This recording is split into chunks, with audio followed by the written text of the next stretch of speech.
Hello, welcome. You're watching News9 Live with me, Neha Khanna, and joining me here in the studio is my colleague, Verghese Abraham.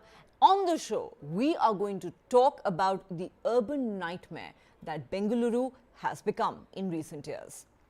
The city of Bengaluru, styled as the Silicon Valley of India, is turning out to be India's urban nightmare. Located a little over 3,000 feet above sea level, it has been one of the favorite haunts of the British, and now the city that showcases India's tech success is collapsing.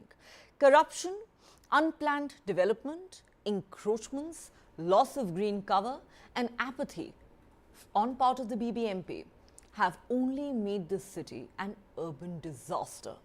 A recent report by the Karnataka State Natural Disaster Monitoring Committee shows that Bengaluru is unprepared for the monsoon season, which hasn't even begun officially. 2 people have lost their lives in recent days, including an Infosys techie. Several low-lying areas were flooded following a bout of pre-monsoon showers in the city. Now, this report that we're quoting says 226 regions in Bengaluru are vulnerable to floods if it sees rainfall of 70 mm a day. Most of these areas are in the south and west of the city. Even its central business district is vulnerable. Bengaluru's governing body, the BBMP, has not had elections for the last 2 years. The Palike is run by a BBMP commissioner who directly reports to the state government in the absence of an elected city legislative body. The natural drain valleys of the city have been encroached upon by builders and land sharks. The remodeling of the drain, which was launched with much fanfare as the solution to the water-logging woes of the city, has turned out to be an inefficient network of storm water drains.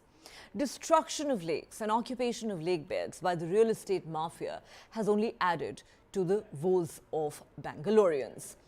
17,000 crore rupees were spent on flyovers and underpasses. You heard that right, 17,000 crore. And yet, the drain systems associated with the underpasses have been built in an unscientific manner, resulting in massive waterlogging. A combination of factors have led to the KCNDMC to conclude that 226 locations in Bengaluru are vulnerable to flooding during the monsoons. The question that really needs to be asked is, will anything ever change for the tax-paying residents of Bengaluru? Is nobody ever going to be held accountable, not just for the massive inconvenience that Bangaloreans face on a daily basis, but what about the precious lives that have been lost? Is absolutely nobody accountable? The Karnataka State Natural Disaster Management Committee has just recently sent a report to the BBMP where it has identified 226 locations in Bengaluru which are believed to be vulnerable to heavy rainfalls, which means that these places that they have identified can flood any minute when it starts raining in Delhi. They've identified from 1 millimeter rain to 3 millimeter rain. They've divided the areas into such details.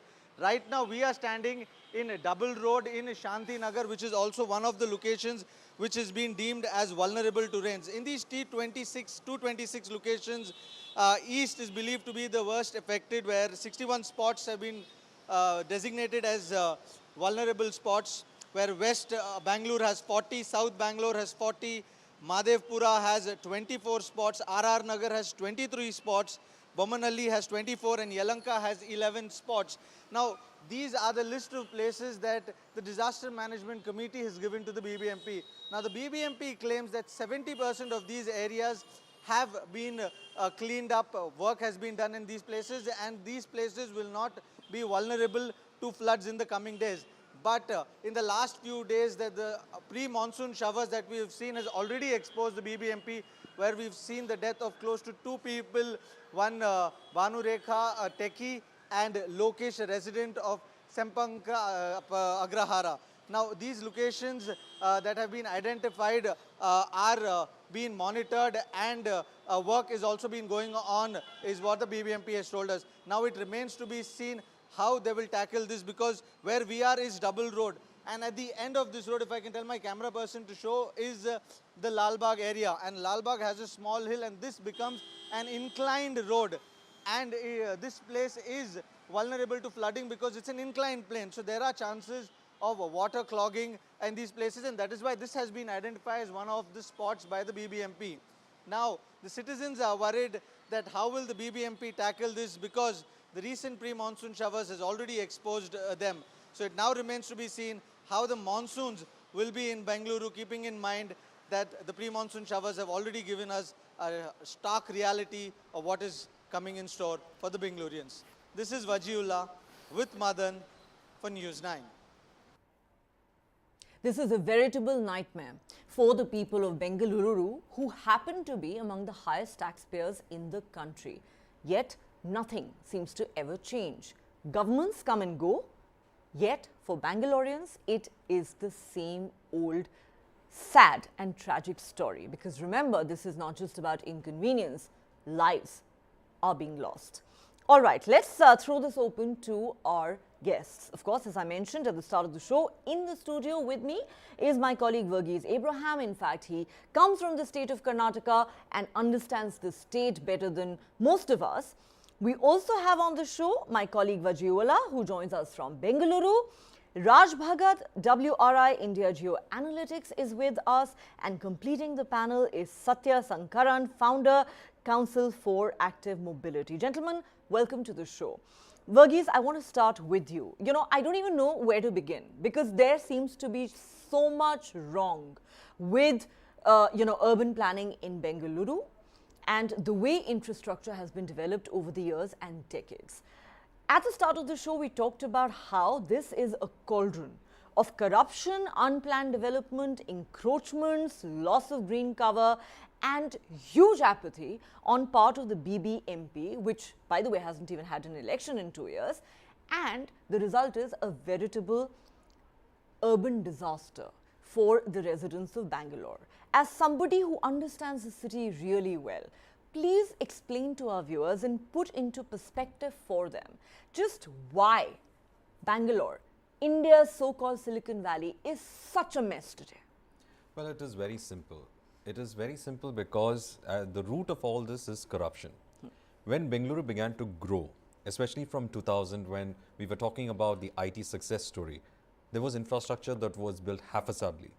There was a lot of money that was allocated. There were talks about saying that Bengaluru requires huge flyovers, it requires underpasses, and of course you have infrastructure projects like the metro that was put in place. So there was a spree of approving projects. Once they started doing that, the residential quarters of the city became a very big issue because the space started shrinking there. That is when you had the real estate boom coming in, and a lot of areas on the then limits of Bengaluru in the 2000s started to expand. And when it started to expand, what we noticed is that land sharks as well as real estate mafia, they were hand in glove with certain elements within the administration, whether it was the BBMP, whether it was the BDA or the Lake Development Authority or even the state government, and they tend to have in fact encroached upon some of the natural drains in the city. And not to forget, these natural drains were connected with the lakes of the city.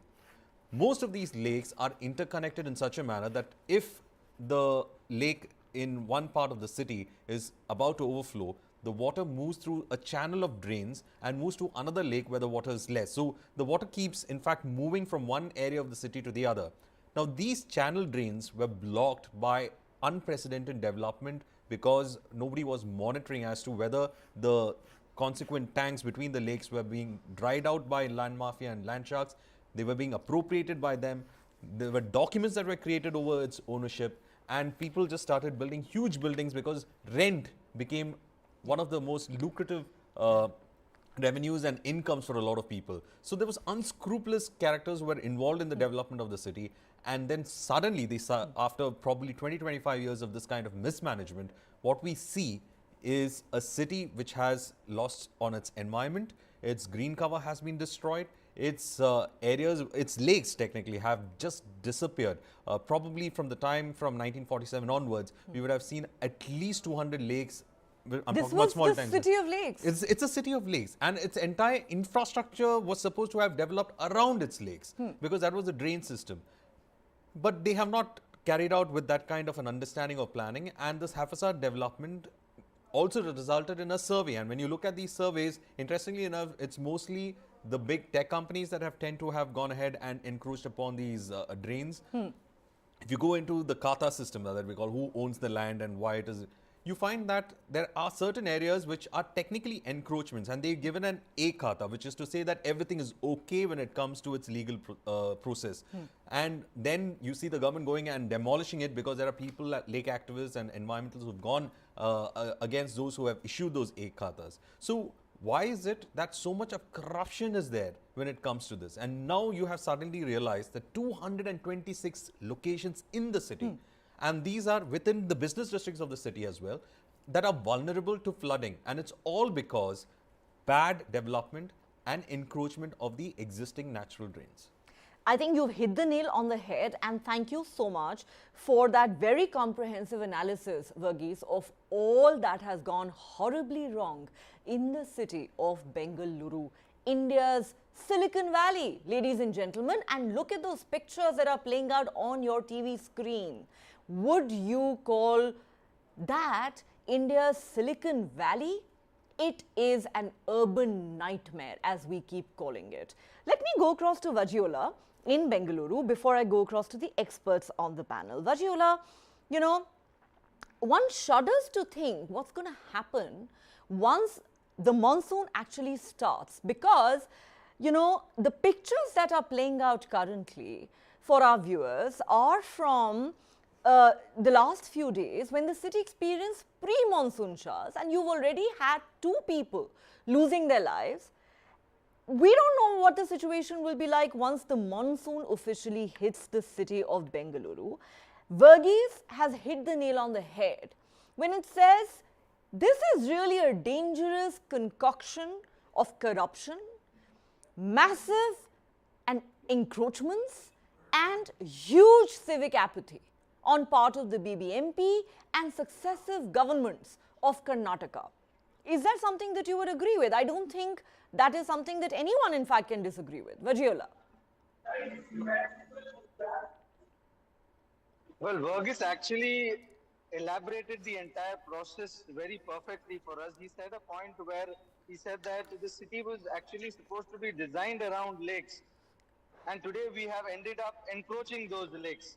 So it clearly gives you an idea how our planning itself has been flawed. Now, if I have to give you a step-by-step understanding, we had more than 300 lakes. Today, we have less than 150 lakes. Most of it are encroached. I think where I am standing also was supposed to be a lake at one point of time. Today, it's a huge tech park over here. Now, there are so many things like this that the city has failed. At one point of time, we had 86% cover of greenery. We were known as the garden city.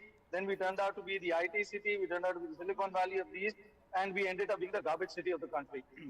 Now, we are also the most mismanaged rain mismanagement capital of the country also. Because the visuals that you are showing is the visuals of last year. These visuals clearly give you an idea how we were unprepared of the entire monsoon. We saw areas like Belandur, we saw areas like Vartur, we saw areas like Kormangla, we saw areas like Sajapur. All these places flooded like it was a river that was flowing there. And this is because those were the areas where there were huge lakes. Now, when you encroach lake, what happens is there is no place for these waters, the rainwater to go. And that is when they come and they clog your roads, they clog the entire city. And that is what's happening with Bengaluru.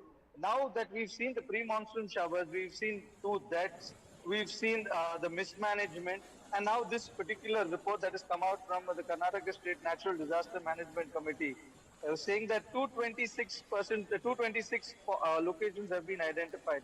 Now the BBMP says that 70% of those places have been covered, and we've made sure that the problems that we faced last year will not recur again. But if we see these pre-monsoon showers we had, our office, the TV9 office is in Shanti Nagar. Every year, that entire place floods. that entire place floods and it stays waterlogged for at least 2 hours. Now, that area is also mentioned in this list. Now, if the BBMP says that they have done work on this, then why is it still there in the list? Then you have Langford Road, you have Richmond Road. All these areas are mentioned in these lists. That means that though the BBMP continues to say that they've cleared they've done desilting. I spoke to the commissioner day before yesterday, and he said that 80% of desilting has been done. We've cleaned up the drains, we've cleaned up all our stormwater drains, but yet we continue to have these vulnerable problems. So now it remains to be seen how the monsoon will be welcome, because monsoon in Bangalore is somewhat like the rains in Bombay. But the only problem that happens is because we don't have lakes anymore, we get flooded and you see the city submerged. And these visuals that are running on the screen, I think Bangalore is going to witness that all over again, if this is how it goes.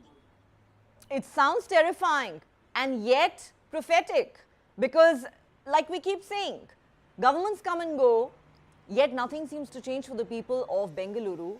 These scenes have played out over and over again. It always gives us a sense of deja vu. And remember, as both Verghese and Vajiola have pointed out, that if things can get so bad thanks to one spell or two spells of pre-monsoon showers, what are we to expect when the monsoon actually hits? The city turning into a river, cars being submerged, people losing their lives, homes being flooded? Is this what people pay taxes for? Let me bring in the experts now. Raj Bhagat, if I could come to you. Both my colleagues Verghese and Vaji have very comprehensively put into perspective just where the problem lies. You know, I'm very tempted to say that the BBMP engineers should be listening to my colleagues who seem to know exactly what's going wrong with the city. But you know, on second thoughts, obviously BBMP knows what's wrong. The problem is they don't seem to care. They don't care about the lives that are lost, they don't care about the inconvenience that people go through, and they don't care enough to actually fix the problem. Now, I find it absolutely laughable that the BBMC MP is claiming, as per Vaji, that 80% of desilting of stormwater drains is actually done. And despite that, you had roads turning into rivers just in the last few days. And on top of that, take the report of the Karnataka State Natural Disaster Monitoring Committee that says Bengaluru is simply unprepared for the coming monsoon season. 226 regions are vulnerable to flooding if the city sees even 70 mm of rainfall a day. It looks like the writing is on the wall, Raj Bhagat. Right. See, there are a few things I want to say about this. So we have been studying the flooding situation in multiple cities. And in particularly Bangalore case for years right now. Right, so first is that the city doesn't get, there are some understandings that we have to have about how it floods and where it floods and what is the reason behind the floods, right?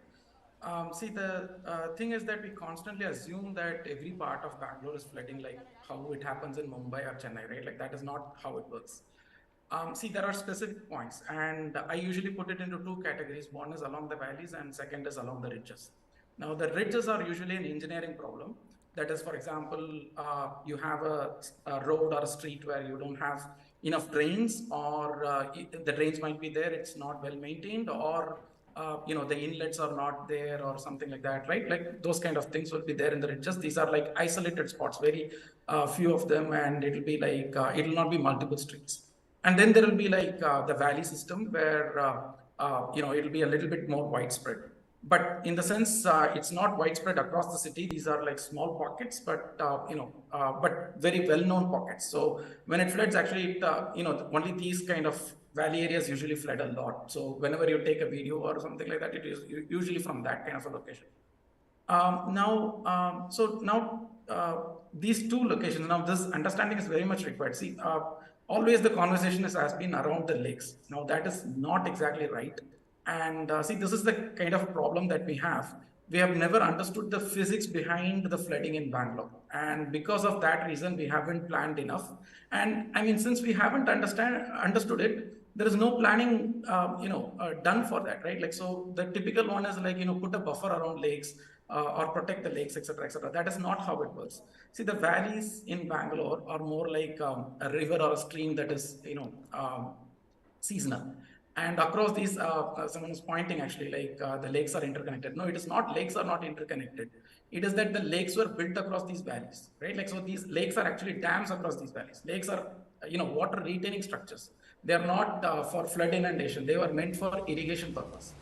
And they were constructed in that way. And just because of that, right now, if you look at it, it will look like a chain of lakes. No, it's not exactly like that. But let's assume, like, for example, you have Ganga River. If you build dams across it, it will look like the dams are interconnected. It's not dams that are interconnected. It's that across the river, these dams are being constructed. It is exactly the same. And the conversation has always been around the lakes. And that is the trouble, actually.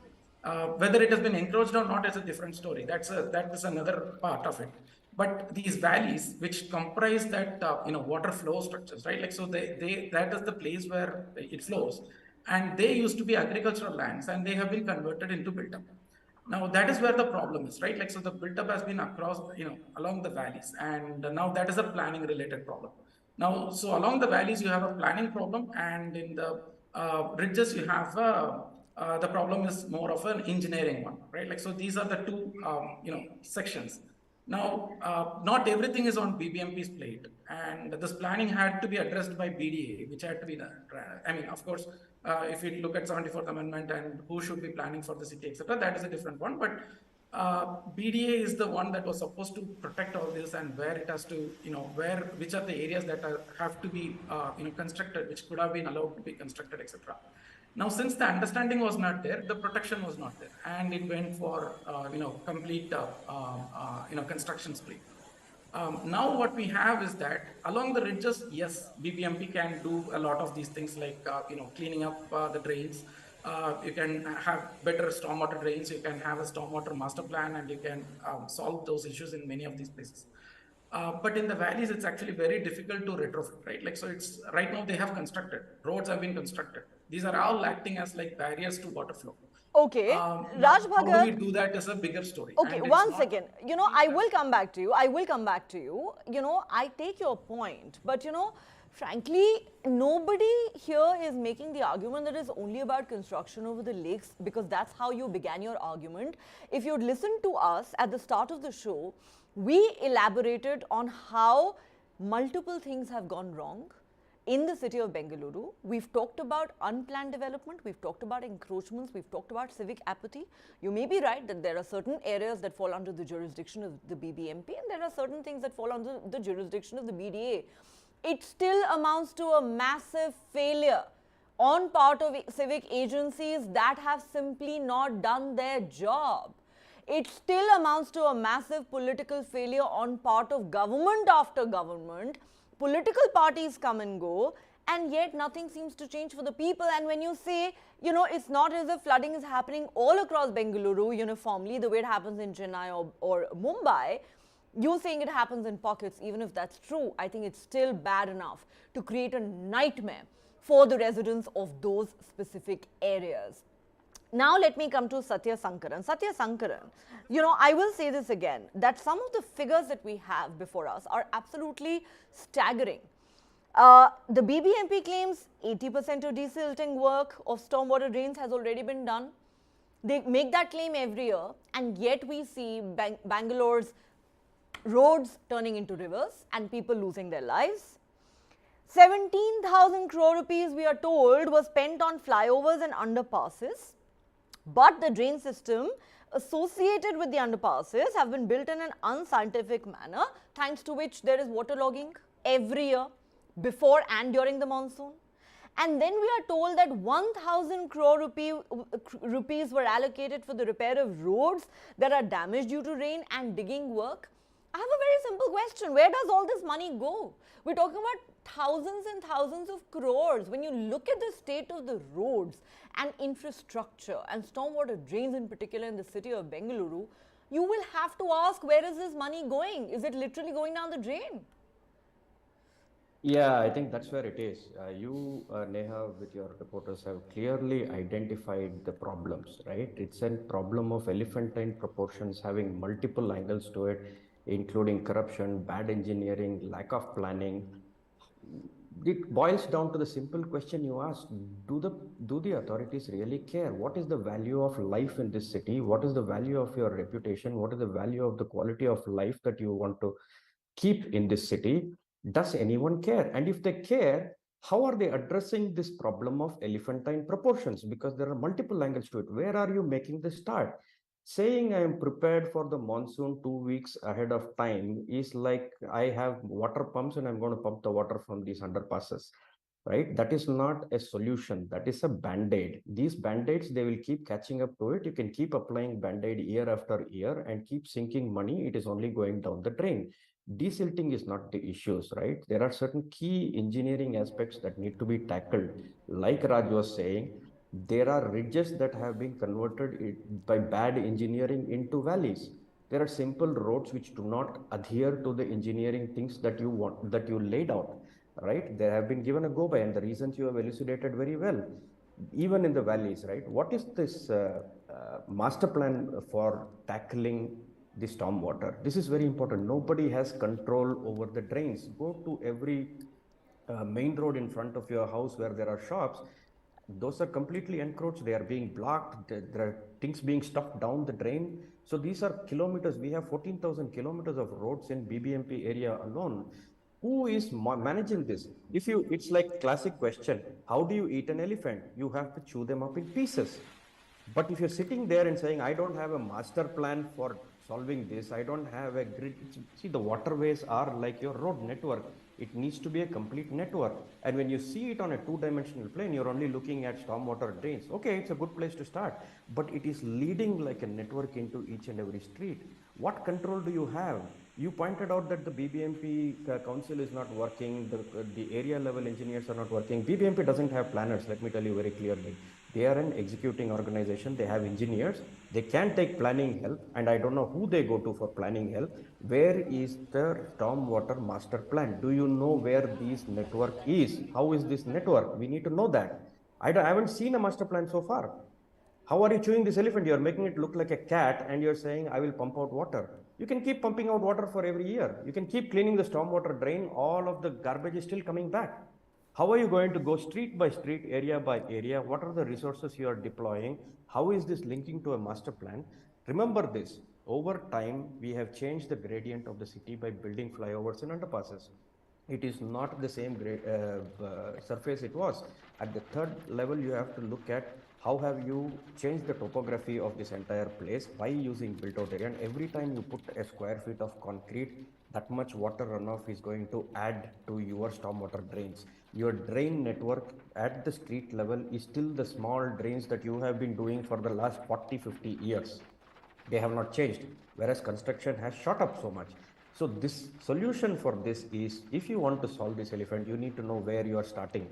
And the tentacles spread wide. It is not about putting the money. What is the plan behind the money? It is not about desilting. Like you mentioned, they have been desilting for decades now. Desilt one more time. It's again all going to come back in. You have not fixed the problem, and go there, you need a starting point. Okay, you want to start with the stormwater drains, but then you don't understand topography. You don't have a master plan. Fix the master plan. Do you have a master plan for the stormwater drain network? Answer the question, put it out in the public, let us see how it works. I think you have, raised some very relevant questions, Satya Sankaran. My colleague Vajiola earlier said Bengaluru used to be a garden city. It used to be known as the city of lakes. We've also for the longest time described it as the Silicon Valley of India. He says now it is a garbage city with rivers flowing on the roads every time there is a spell of rainfall. Let me go back to my colleague Verghese. Verghese, Satya makes a very valid point. He's raising a very fundamental question. You don't have to be a genius to be able to understand something as fundamental as what he is talking about. He is saying, we keep quoting figures with regard to money, how much budgetary allocation has been made for a specific purpose, for a particular infrastructure project. The question is, he says, where is the master plan? Where are the planners? I would add, where are the engineers? The point is, do these agencies, whether it's the BBMP or the BDA, even know what they're doing?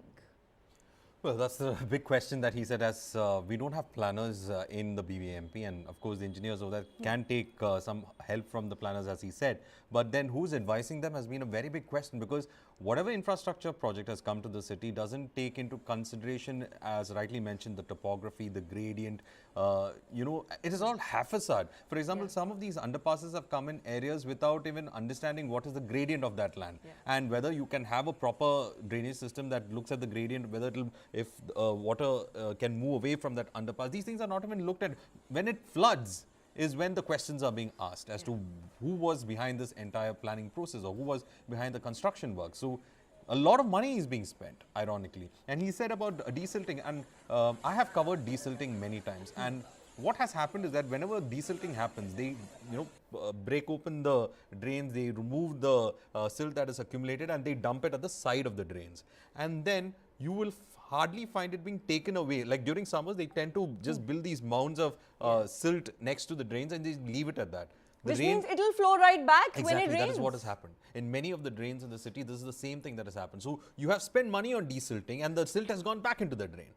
And many a times I have asked the BBMP engineers or any of the contractors who were in fact the tasked with it, I would ask them, like, what is the point of this desilting? And in Kannada, is it rocket science? In fact, in Kannada they said, in Kannada they would in fact go ahead and say that we have to look for the next year also, and probably even the next month. That's the response. I mean, the same area where desilting has happened, this silt goes back into it, and the same contractor gets the contract again, and again it is removed and dumped back to the sites. You're supposed to in fact remove the silt, put them into trucks and take it away from the city, but that doesn't happen. So this is another way of how, as Shankar in fact said, that this is the kind of manner in which they are in fact carrying out with the desilting program. So this is the kind of corruption that's there in the desilting program. So I think there is a huge issue revolved around the processes that are happening when it comes to controlling the floods in the city. That is something that nobody is addressing. There is no monitoring on that part at all. I mean, it is mind-boggling. Some of these stories that you're sharing with us, Verghese, I mean, you would think that it's a no-brainer. If you have carried out desilting of a stormwater drain, then you don't leave the silt there. You carry it away. If you're going to leave it there, it goes without saying, the next time it rains, it will flow right back into the same drains. But nobody is applying their minds. I mean, what level of civic apathy are we really talking about? Let me go back to Satya Sankaran. Satya, you said, that the topography of the city has been changed beyond recognition. The landscape of the city has been changed. I'd say the entire character of the once beautiful city of Bengaluru has been completely changed and perhaps destroyed in many ways. How do you explain the kind of things that Verghese is talking about? I mean, do you even need to be a planner or an engineer or the head of the BBMP to be able to understand that once you spend money and effort and labor on something like carrying out desilting of a stormwater drain, the least you can do is to carry that silt away to ensure that it doesn't find its way back into that same stormwater drain once it starts raining. I mean, is absolutely nobody applying their minds to it? And therefore, we need to raise questions about accountability. What are these babus doing? Verghese says that there are allegations of corruption, there is obviously massive incompetence, yet you have the same contractors being given contracts year after year after year. Where is the accountability? Whether you have the BJP in power or the Congress, there is zero accountability. No matter who is running the BBMP, there is zero accountability. You ask questions of the BDA, there is zero accountability. Where does the buck stop? I think you're right. See, it goes back to your question of, do they care? They do understand that there is a problem. I don't think they are making the right efforts to fix it. And their starting point of fixing is a troubleshooting exercise, which is, let's pump out the water this year and let's figure out later. But that later never comes because the next monsoon will hit. And now the weather pattern has changed because of our microclimate and because of the way we built, that there are rains all around the year, and these are even though if there is a pre-monsoon, it is slightly harder than it used to be before. The point of this is, let's try to ask these questions again and again and say, as citizens, we need to have certain amount of hold them accountable to say, show me the plans, the long-term solution plans, not the water pumps. If you are altering the landscape and you're building these flyovers and underpasses, show me that you care about water and its drainage and scientifically prove to me that you have addressed it, test it, show me that this underpass can carry. And you have to repeat this again because there's a huge amount of built up area now. The master plan is where they need to start and show the city that we have a plan and this is how much water falls, this is how much drains, and this is how much I will show you is going to be carried in this network. So it's easy for them to start with the network. Let's start there, and we should continue to hold people zero tolerance for these kind of floodings, zero tolerance for loss of life. This is it's unreasonable. It is just not acceptable anymore. We need to keep pushing at it like how you are already doing and understand that citizens care for these things. You cannot live in this city like this anymore, and we need to see plans and money behind those plans. It cannot just be money, it has to be against a plan, and this plan has to be vetted with some experts and have these calls and have this. I have not seen any master plan for stormwater drain. In fact, BWSSB, I don't think have a plan for the sewage network. They have been trying to do it. They have done quite a bit now, but it breaks down when it comes to the local level. If you don't hold the BBMP elections, if you don't decentralize the way, how did we tackle the pandemic? It's not by sitting in one office and saying, I have a grand plan. It is about going to the wards and running those campaigns, running those whatever else you are doing in services. You have to decentralize. You have to tackle area by area by area, hold people accountable, then look at the whole master plan. Like I said, it's an elephant. You know, you've already touched on all these aspects. Which are the ones you can start with? If engineering is easier than the corruption part, let's start with that and hold them accountable for the engineering piece. Show me that the water drains from this road and it is going. If it is not going, we'd like to complain. We'd like to show you that it needs to go and not just poke the hole and say it is done. It is like, why is trash accumulating in this drain again and again? This is a long-term plan, and I don't think we are being presented a long-term plan. You have not seen it, I have not seen it, we have not seen a long-term plan. We have only seen pumping machines at each underpass. That's not a solution. And those seem to be photo ops more than anything else. Every time there is criticism, somebody loses their life, the media focus shifts back to this issue, and then you just see these pumping machines coming out and, you know, all this talk about desilting. It just seems like a photo opportunity and nothing more than that.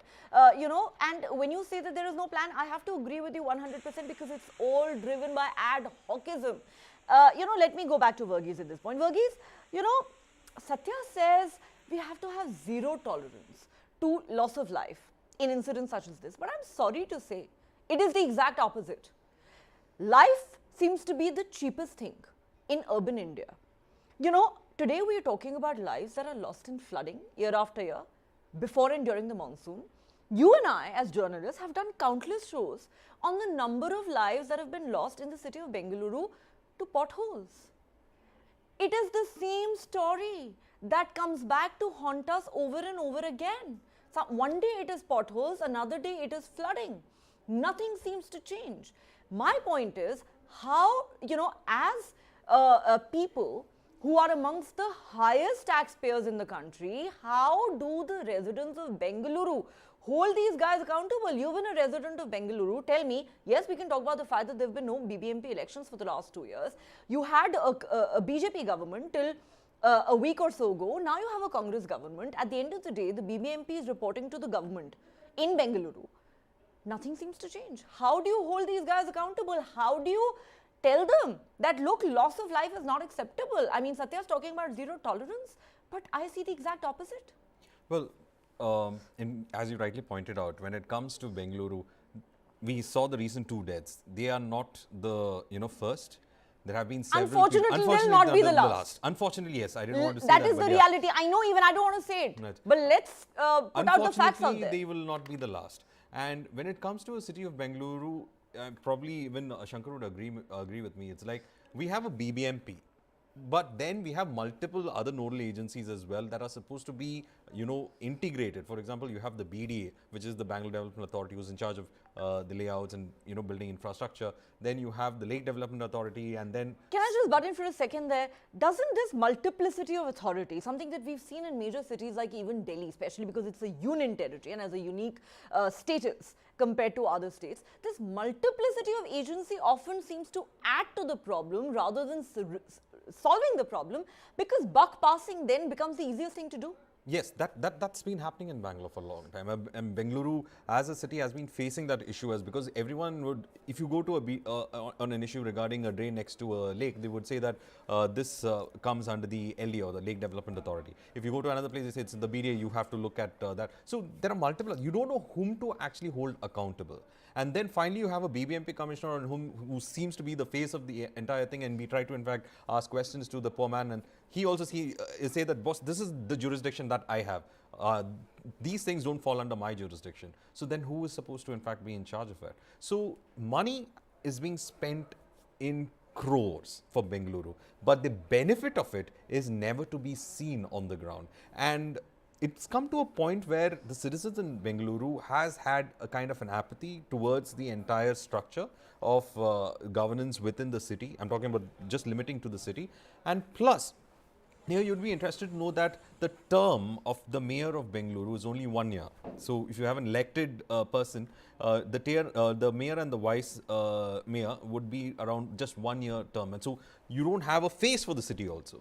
And a city that has got 28... Which means that they're spending the better part of that year focusing on their re-election rather than on the work of the city. Some of them are, they have made laws in such a way, and there are, unsaid practices by which politically that the person who's elected, does not stand for elections in the next year. Okay. So every time you have, technically if a BBMP is having a complete 5-year term, you are going to have 5 different mayors. Where do you think they would be able to do anything? So the elected body, technically speaking, is toothless. Okay, let's go to the MLAs who are representing the constituencies. Now, the MLAs would in fact try to depend again on the councillors, and then they have their own politics working, because there are areas that come under places where they do get a benefit, and there are places that they don't get benefit from. So again, there is partisan way of looking at it. And then there are issues about which ruling government is there in the state, because accordingly funds are allocated to those areas, and then funds are not allocated to certain areas. Those issues also come up. So politically, there is no way to hold someone accountable over here, other than probably blaming it on the face of this entire thing called the BBMP commissioner, or even the chief minister. So somewhere there you can hold them. But this entire bureaucracy, the state bureaucracy that is functioning, are the ones who are actually creating the trouble. And we are unable to in fact pinpoint someone to that particular bureaucracy. And that bureaucracy, no matter, we can change politically the people who are at power. You can change your councillors in an election, you can change the chief minister in an election, you can change even the mayor in an election, or even the MLA in an election. But this bureaucracy remains. Exactly. And they are the ones who are executing all the planning decisions in the state. And as he rightly pointed out, what is your master plan for the stormwater drain? You've been talking about remodeling of the drains, you've been talking about trying to align new valleys. There are technically 9 natural valley drains that are there in the city, but all of them are in such a mess, because now, as he rightly pointed out, topography destruction, at the same time, rampant encroachments, all have changed that kind of understanding of this. So you need a new understanding of the valley drains as well. So without that understanding, the city is going to get into trouble, and they have to in fact get some kind of a planner, because the city has been expanding, but not horizontally, but vertically. And therefore, the existing drains are already under pressure. When it rains, the kind of situation that we see is that in some of the old areas of Bengaluru, where, which are said to have been planned, you see waterlogging now.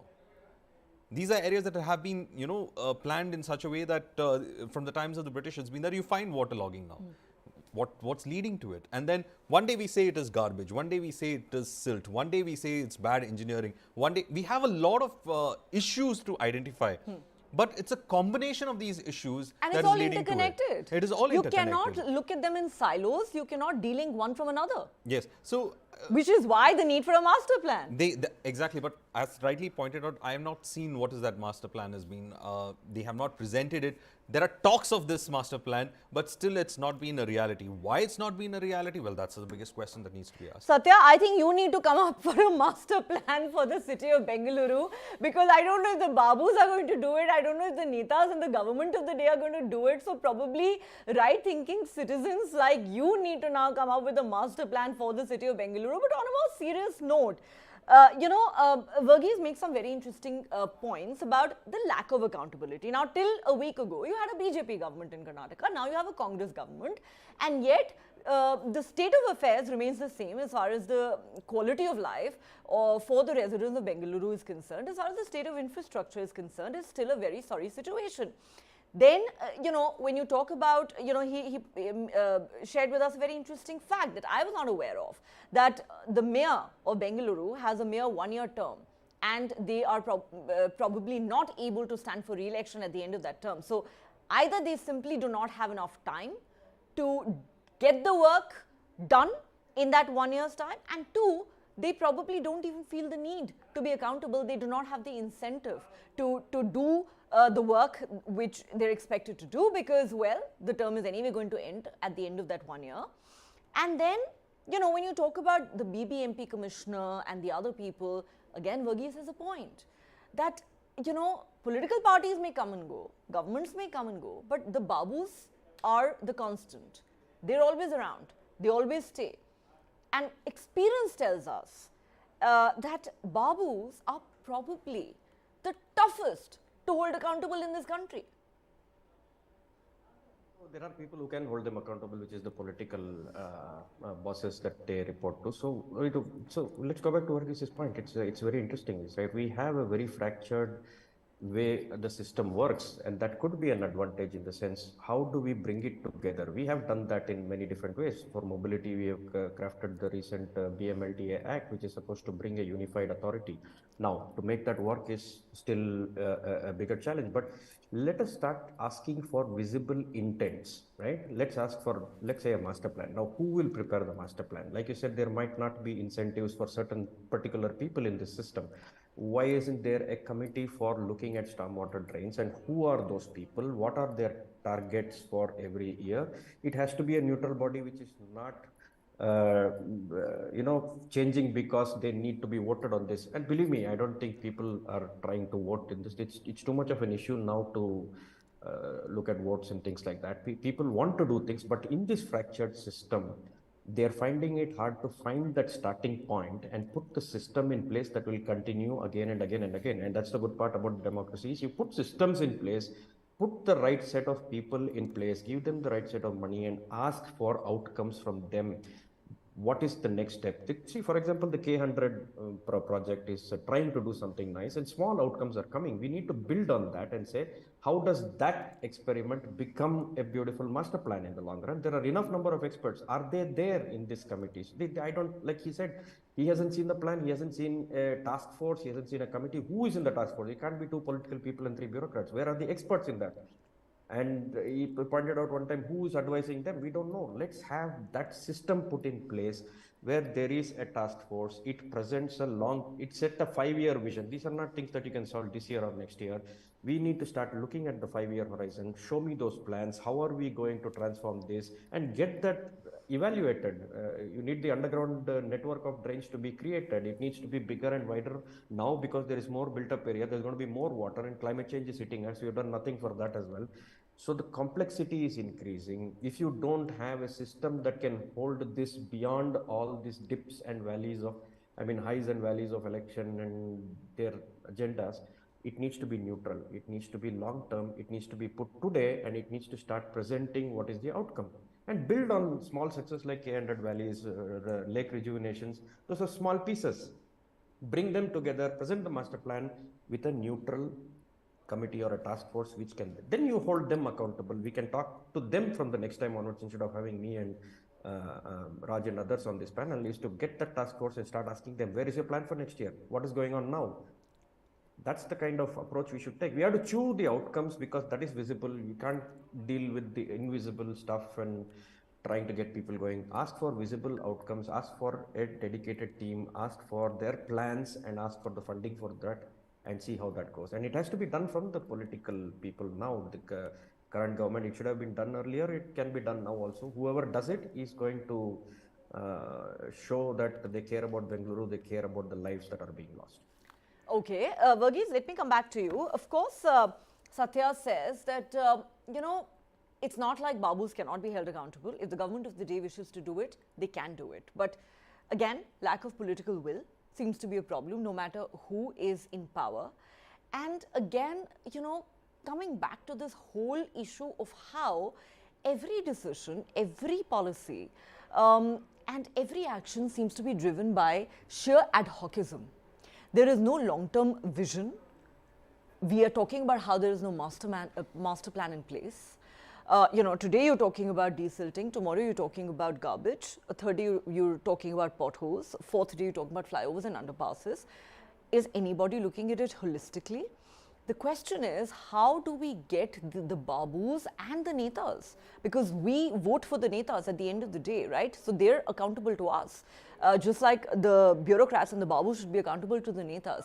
How do you put enough pressure on them to, you know, ensure that they actually come together, put their minds to it and say that, you know, enough is enough. We've got to liberate the city of Bengaluru from the mess that it's become. Well, that means they'll have to politically put that as an agenda when it comes to elections, because And as I said, Karnataka had an election just 2 weeks ago. And you saw the apathy in the way Bengaluru voted. It was much less than compared to all the other cities and urban centers in Karnataka. So it had a very less voting percentage. But as for the question that you asked, you know, ad hocism, yes, it has been there in the city. The other issue that is there is that, for example, the BBMP, the engineers are not from the BBMP. They come from a parent department, like from the PWD or something, and they are deputed to the BBMP. So even if that person is held accountable, there's nothing that can come to, you know, punish him or something like that. He'll just go back to his parent department. That's the only thing that they can do. So this is how weakened it is when it comes to decision making and executive decision making in the BBMP. That is BBMP's But you know, when Satya says that there should be zero tolerance, especially to loss of life, in an area where somebody has died because of water logging or flooding, do you not believe that, you know, some high-profile bureaucrat there, at the very least, needs to face suspension? Do we ever see that happen? It's never happened because most of them go by the excuse of hand of God. Most of It's them, the you know, hand of it's a hand of God. They said that we have done everything. This has gone beyond our this thing. But nobody asks the fundamental questions, right? Nobody is asking those fundamental questions. Most of them are protected by their political masters as well, for whatever interest that they have in. So it is. That's what I'm saying. The system, the perpetuation of a system is there, and as he rightly pointed out, you have to start somewhere. For that, I think that is what, to solve Bengaluru's problems, you have to start somewhere. If you're starting with the drains, start with the drains. If you're starting with lake rejuvenation and you have success, start building on it. But somewhere you have to start. Yeah. Because I think what he's also trying to say is that there are many problems, but you have to start somewhere to solve from one side. Yeah. Because as I was saying, so many factors are there that it's not on, it's about administration, it's about corruption, it's about bad engineering, it is so many of these factors are there. So, and now the issue is that Neha, a lot of IT companies, and it should be a warning sign to the government as well, are slowly moving to Coimbatore, they're moving to Pune, they're moving to Hyderabad, they're moving to Chennai. Their campuses are slowly shifting from Bengaluru. And that should ideally set alarm bells ringing for the government of Karnataka. Last year, you know, because they talk so much about investment. But do they care? Last year, the leaders from the IT-BT sector had a meeting with Basuraj Bommai, who was the chief minister then. Again, assured that everything will be taken care of. And nothing has been taken care of. And you know, when you and Satya say that they need to start somewhere, yes, they need to start somewhere, but I think the point where they need to really start is they need to start caring.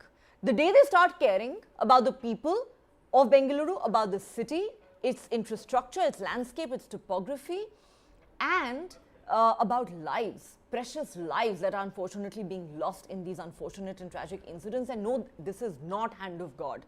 That's what the netas would have us believe. That's what these babus would have us believe. But no, it is not the hand of God. These are man-made tragedies.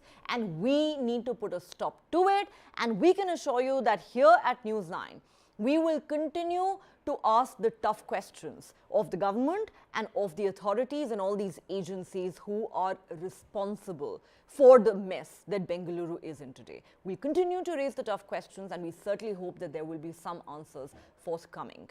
Monsoon hasn't hit the city of Bengaluru yet, but, well, it seems like its troubles are already pouring. On that note, I'd like to thank all our guests for joining us. A big thank you to Verghese for putting the entire issue into perspective for us, and thanks to the viewers for watching.